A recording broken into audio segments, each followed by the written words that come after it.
আসসালামু আলাইকুম রহমতুল্লাহি ওয়া বারাকাতুহু। ইন্নাল হামদুলিল্লাহ ওয়াসসালাতু ওয়াসসালামু আলা মান লা নাবিয়্যা বা'দা। সম্মানিত দর্শক, যে যেখান থেকে আজকে ভিডিওটি দেখছেন বা শুনছেন, সকলকে জানাই আন্তরিক মোবারকবাদ। আজকে আমরা ঈদের নামাজ সংক্রান্ত কয়েকটি টুকরো মাসালা সম্পর্কে জানব। সর্বপ্রথম যে মাসালাটা সম্পর্কে জানব সেটি হলো, যদি ঈদের নামাজের ভিতরে অতিরিক্ত তাকবীরগুলোর মধ্য থেকে কোনো একটা তাকবীর ছুটে যায়।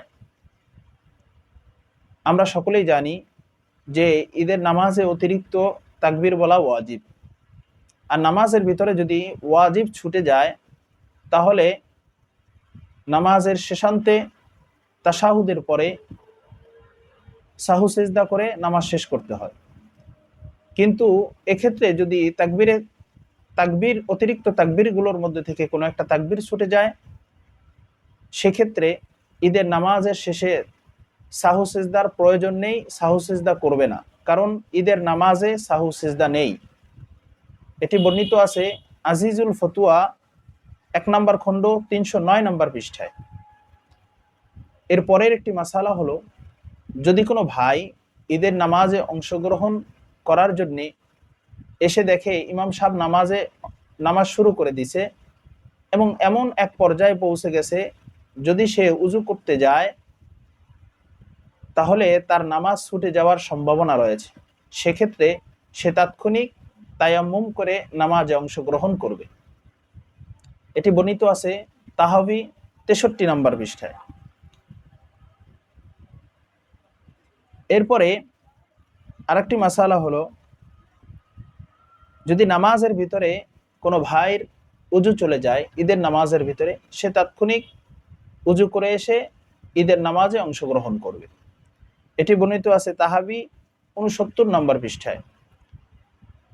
এরপরের আরেকটি মাসালা হলো, যদি ঈদের নামাজ চলা অবস্থায় ইমাম সাহেব প্রথম রাকাত শেষ করে ফেলে, দ্বিতীয় রাকাতে তাকবীরে তাহরিমা না বলেই তাকবীরে অতিরিক্ত 6 তাকবীর না বলেই সে রুকুতে চলে যায়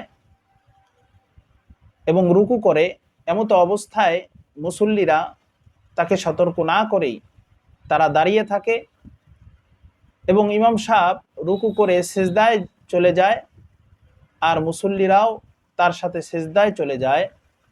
ইমাম সাহেব সিজদা করে তাশাহুদ পড়ার পরে সাহু সিজদা করে নামাজ শেষ করে, এমতো অবস্থায় ইমাম এবং মুসল্লি মুক্তাদি যারা হবে সকলেরই নামাজ বাতিল হয়ে যাবে।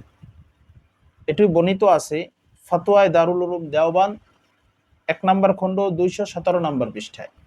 কারণ আমরা সকলে জানি যে ঈদের নামাজে সাহু সিজদা নেই, যেহেতু ইমাম সাহেব সাহু সিজদা দিয়েছেন এই জন্য তার নামাজ বাতিল, আর মুক্তাদিরা রুকু না করার কারণে তাদের নামাজ বাতিল হয়ে যাবে। এই ছিল আজকের মাসআলা। আল্লাহ রাব্বুল আলামিন আমাদের সকলকে সঠিকভাবে শরঈ মাসালা জেনে আমল করার তৌফিক দান করুক। ওমা আলাইনা ইল্লাল বালাগ। আসসালামু আলাইকুম রাহমাতুল্লাহি ওয়া বারাকাতুহু।